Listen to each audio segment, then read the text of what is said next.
The words "I quit" is something that we're hearing a lot of lately in the world of independent and self-publishing comics.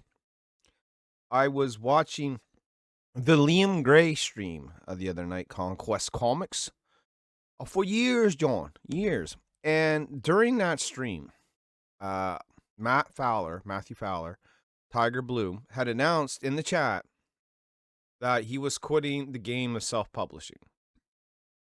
It was a very interesting conversation that followed sort of after that. And this is a conversation that we've had on this channel for many moons now. You know, the economy being harsh and people backing more digital, so on and so forth. And if you watch the live shows, then you know exactly what I'm talking about. But in regards to the case of Matt Fowler, you know, he was saying that he was, you know, his first Tiger Blue and second Tiger Blue were well over 10 grand each. I think it was like 14 to 16 grand each project. He runs number 3, and I'm assuming, and I know what I say about assume, but I am assuming that he ran it on Indiegogo. Well, the problem with running on Indiegogo is no one gives a fuck on Indiegogo anymore. It really is the honest to God truth. Unless if you are a member of the Comicsgate Kings, and I'm talking like, you know, the pros that are on Ethan Van Sciver's main show, the Comicsgate Kings, you are probably not going to fare too well on Indiegogo. It's just the way it is. It's a no-go.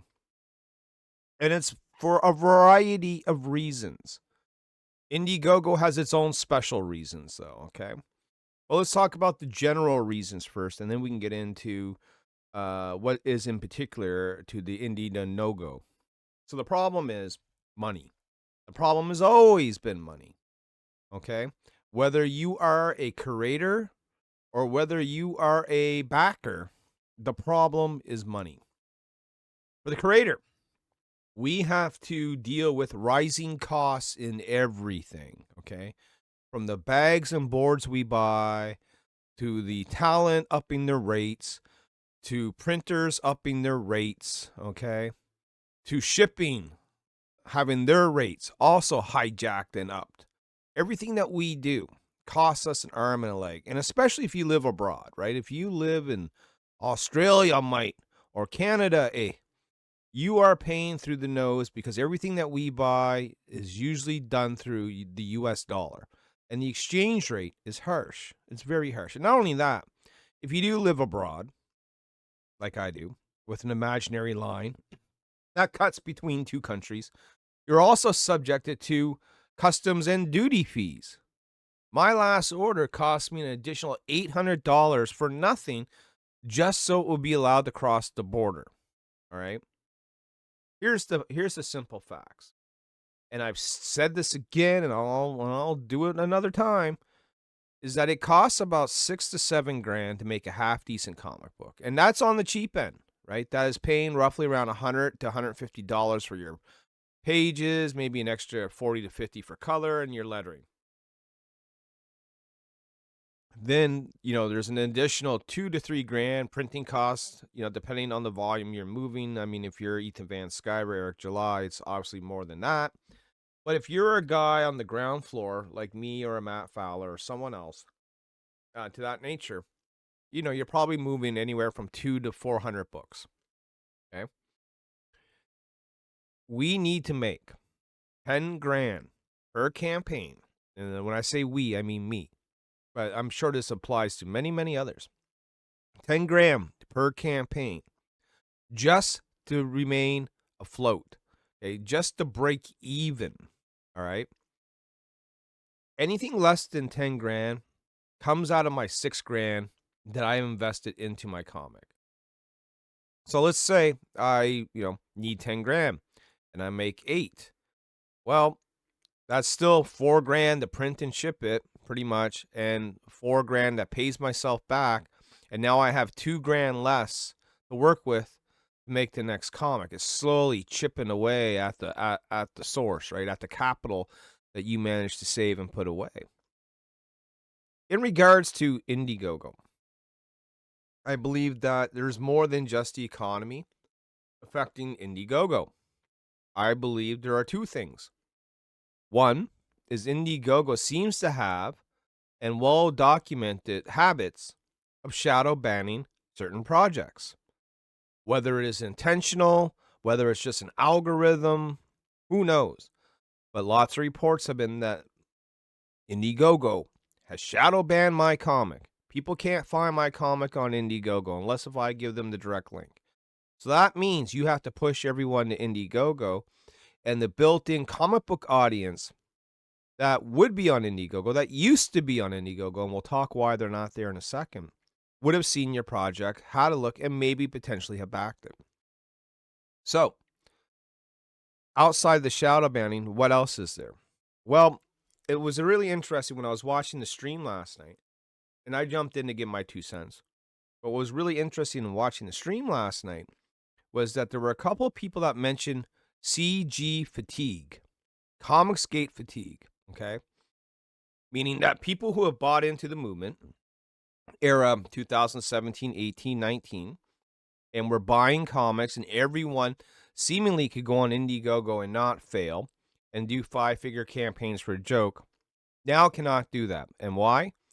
Because those buyers, those people who were initially in the movement, have moved on with life. You know, COVID is over. People are sort of getting tired of the culture war. People are starting to see different grifts for what they are. And they understand that these crowdfunded comic books, guess what? They're expensive. Yeah. And I know because I make them, right? Trust me, we would love nothing more than to offer these books a little cheaper to everyone. And I kind of do through Antarctic Press. You can buy Niobe this December at your shop for $4.99, $5.99. And I know that's still sort of expensive in the world of comic books, especially if you're an old school cat like me who remembers buying them for $1, $1.25 and whatnot. But that's the facts, right? So lots of people have just dropped off from the CG fucking train, you know? They just dropped off. The only reason that I think that Niobe's still able to stay afloat, and trust me, we took a hit too, is twofold. One, we've maintained a presence on Kickstarter for the better part of a decade now. I'm going on my 10th year. The second part is that we did get published and put into comic book shops. And so our name is out there a little bit more than, say, the would-be new creator coming on to Indiegogo for the first time. You can, in theory, not all shops have Antarctic, but a lot of them do, in theory, walk into a comic book shop and see Niobe right there on the shelf.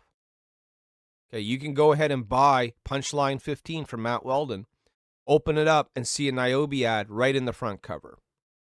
These things, my friends, they go a long, long way in keeping yourself alive and afloat during turbulent times, okay? So what's my advice to maintain your business during the hardships with the economy is a couple of things. One, you have to realize that the economy is not great right now, and you have to operate with that mindset. Just that little piece alone could help you go a long way. In other words, don't overspend. Save when you can. Do you really need that $500 to $1,000 artist to do a variant cover for you, or can you get by with a new hungry talent? And is there things that you can sort of cut back on or shave down on? Is there a different printer that you might be able to go to who might be able to offer you a better rate? Okay. Are the artists you're working with getting too expensive? It might be time to look elsewhere. Are you doing enough to get the word out? Are you doing appearances on shows? Is your social media game up to date? Okay. Are you being advertised? And this is a big one to me because me and many of my friends do this, and now we're also doing this in the world of Antarctic Press. Are you being advertised in other people's comic books? Because the people who are buying comic books are more likely to see your ad in a comic book and buy it than some Joe Blow off the street seeing your YouTube video for the first time, right? Comic book buyers are buying comic books. So if a comic book buyer goes in and buys the next edition of Ninja High School and sees an ad for Niobe, well, they're already buying comic books, so they might like Niobe and buy that. Having ads in other people's books is vital and very important for your survivability. Just my 2 cents. Speaking of my 2 cents, did you guys know that I have an eBay store? Just one quick moment and we're going to check it out.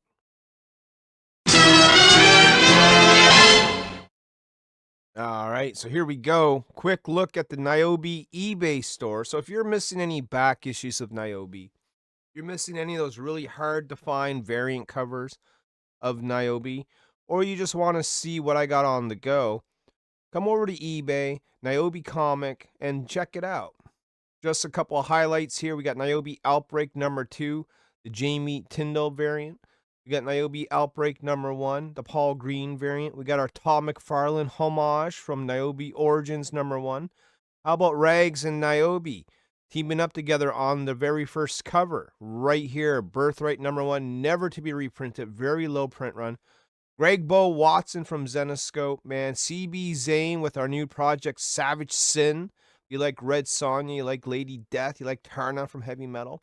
Perhaps Savage Sin is up your alley.